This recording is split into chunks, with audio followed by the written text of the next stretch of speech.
Good evening. Today we're going to be doing a tune in the style of NIMINO. And I know he doesn't normally do drum and bass, but this is a kind of interpolation of the kind of thing he would do if he made drum and bass.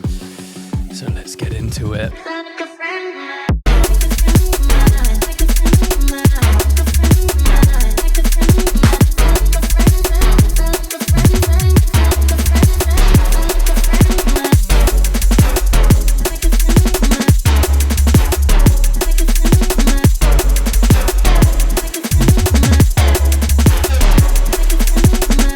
All right, let's run it from the top.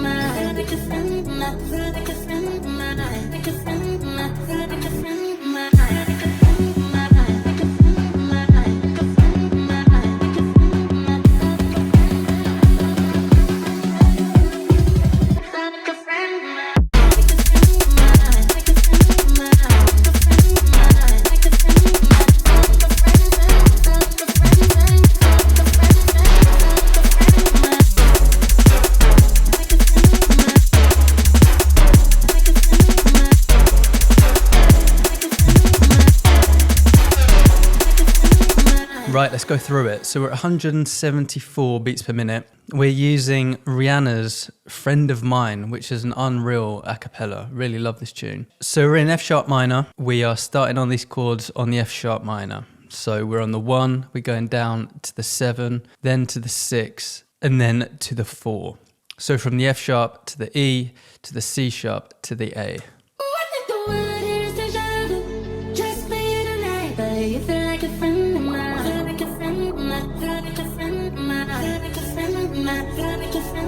Super simple patch. It is just a square wave with a little bit of this vinyl crackle on there. And the thing that makes it really sort of ethereal sounding is in the matrix we've got envelope 2 going to the coarse pitch. So it's only at 2%. So this is the envelope that's affecting that coarse pitch. So you hear that. The pitch is sort of descending as it's being played, so it's descending into that note. So if that was at 0, it's just a straight, and then we have it at 2.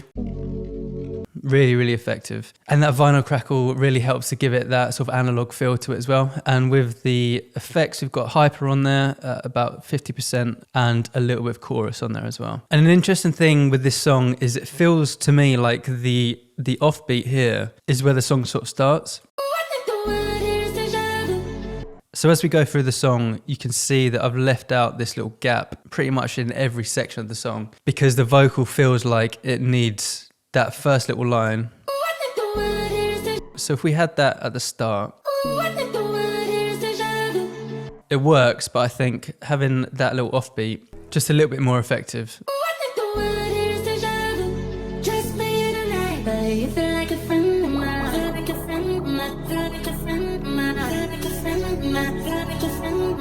As we go through that little progression, we're automating the cutoff. So we're just giving it a little bit of life. As we're reaching into this next section, opening the cutoff a little bit, and it just opens it up. You sort of know that there's a next section coming.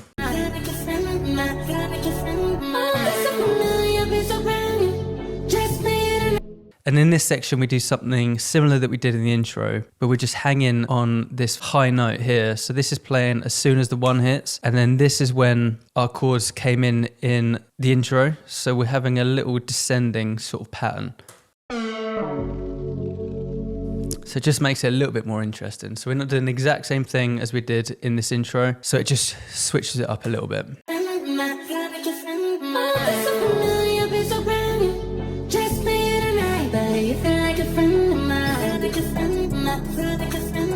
And then to make that section a little bit more interesting, I've got this pitch bend. So we're on +2 and -2 on this pitch bend. And then we're just making some little changes in the pitch bend just to wobble it a little bit. So if we listen to that soloed.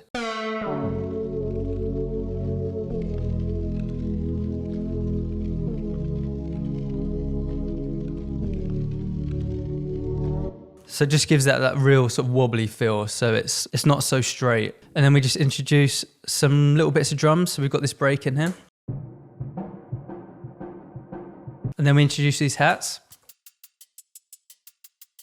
And what I've done with these is I've used different samples for pretty much each hat. So every other sample is different.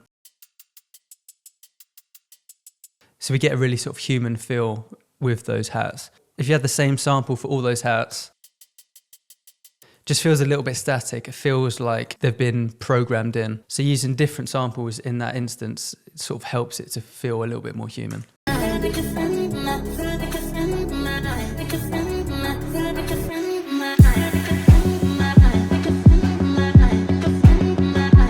So we go into this build-up section. We're just introducing a 4 to the floor kick.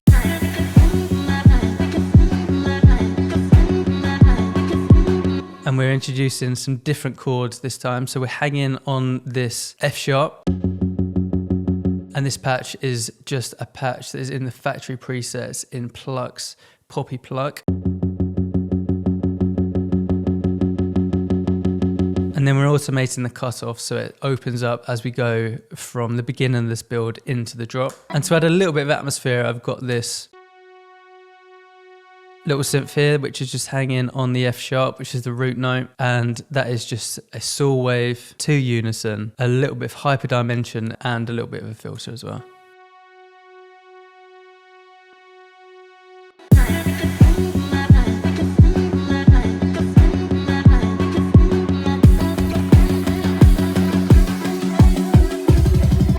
And then to introduce the build, we've got some little bits of percussion here. And then a crash.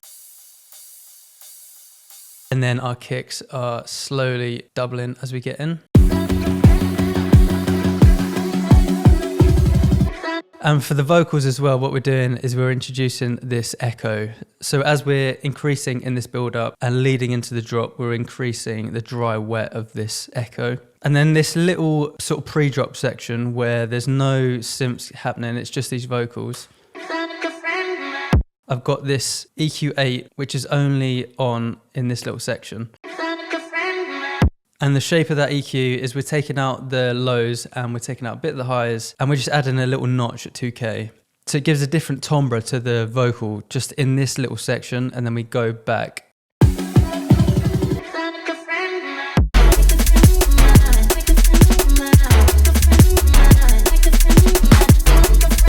So the same as the rest of the song, we've got this little sort of silence. So all of the elements come in on the offbeat, but we've got this little kick here just to keep the energy going. And then we're just introducing a very basic drum and bass kick pattern. And the top that I'm using is just a top that I've cut up. I really like the swing of the hats of this top, so I just cut it up and just took the hats from this little top. And then we have a snare. And then we have these little open hi-hats. And then I have this little hi-hat skip in there as well. So that's introducing the sort of typical drum and bass to get. So this is what these 4 hats are doing here. And then we have these ghost notes with a snare doing a very similar thing, just doing those sort of ghost notes, which are helping with that rhythm of. And you notice on the first round, we've just got 2 hits. So that's a sort of basic drum and bass pattern. And then on the second time round, I've just added another one in there. So it just switches it up a little bit and makes it feel a little bit more human.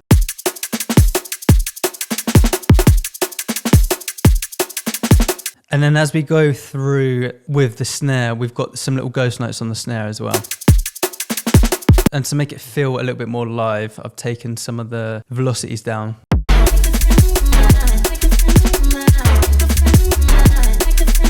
So we've got a few things going on with the bass. We have 2 main basses. One is following the stabs in the chords. So that's a very simple patch. It's a dirty saw and a sine wave and a J106 chorus noise. And then we've got some distortion going on there we've got some phaser, we've got a little bit of EQ, a bit of a filter, and some compression. And then in between those little bits, we've got a sort of following sub. So if we play that with the drums,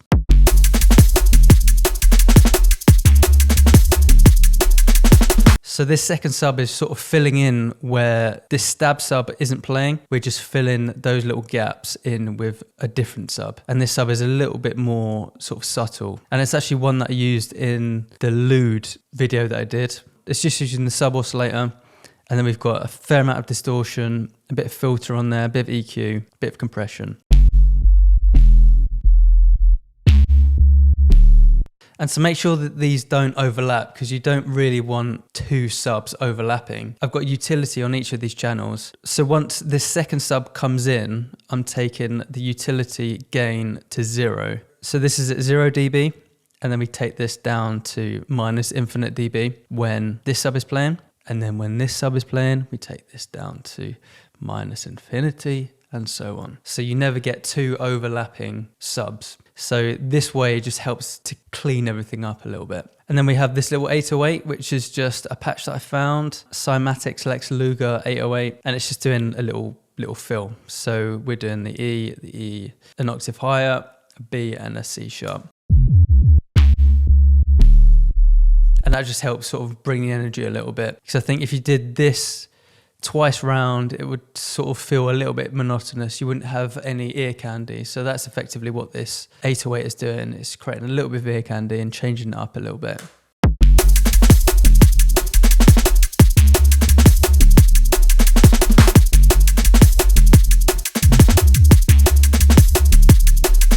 And then we come to these chords. So we're not starting these chords on the 1. We're keeping the theme from the rest of the song. We're doing it on the offbeat. So we're starting on this F sharp. And we're going down to the E, which we did in the first half of the song, but we're doing it twice as quick. So if we listen to the chord progression at the first half of the song,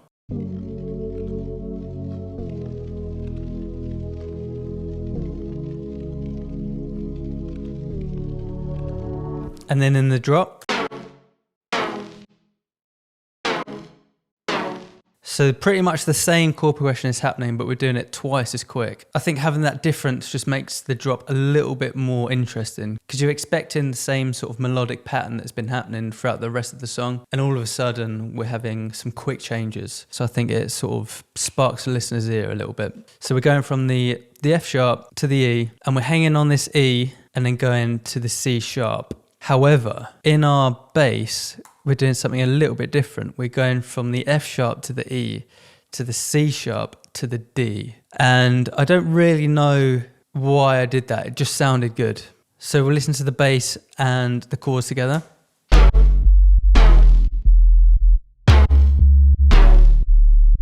So these chords in the drop are pretty much the same patch that I used in the intro for these sort of wobbly chords,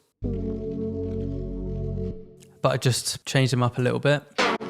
So we've got a different envelope. It's still the same square wave. We've got a little bit more distortion on it this time, and we've processed it a little bit differently. So we've got some erosion on there. We've got a bit of reverb on there, and I've EQ'd it a little bit differently. So I've taken some of the lows out from the mids because it was sort of fighting with the sub a little bit, and I've just shaped it a little bit with this EQ here as well. And then to give it a little bit of story and a little bit of movement, I've opened the cutoff here. So we've got it pretty straight for the first part of the drop, and then it sort of opens up a little bit. And then as we go into the second part of the drop, we sort of automate it a little bit more. And then in the second half of the drop, we introduce these little bridge chords here. So these chords are pretty much exactly the same as the first chords that have been played, but these top notes I've just taken up a couple. So we just hear a little bit more of a melody, and we introduce a little bit more of a rhythm.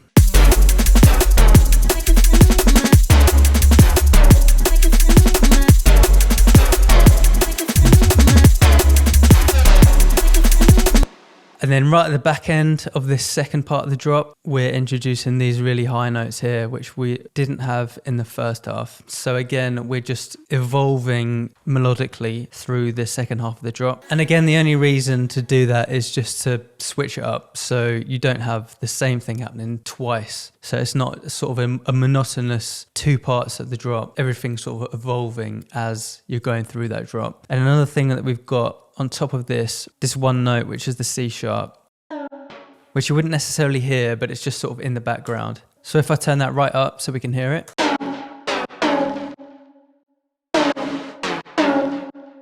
So it's fairly quiet, so it's not something you'd really notice. It just adds a little layer to that harmony.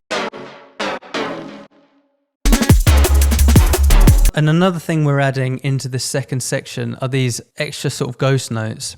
So they're almost fills that are going on at the end of every phrase.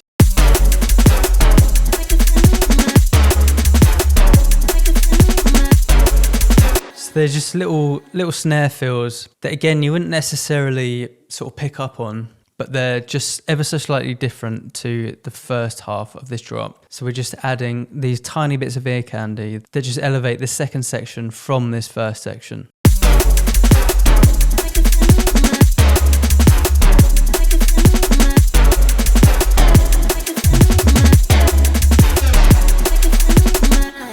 And there we have it, NIMINO if you were to make drum and bass. So hopefully this has given some inspiration and hopefully it has helped. Thank you very much for watching. Love to your mum.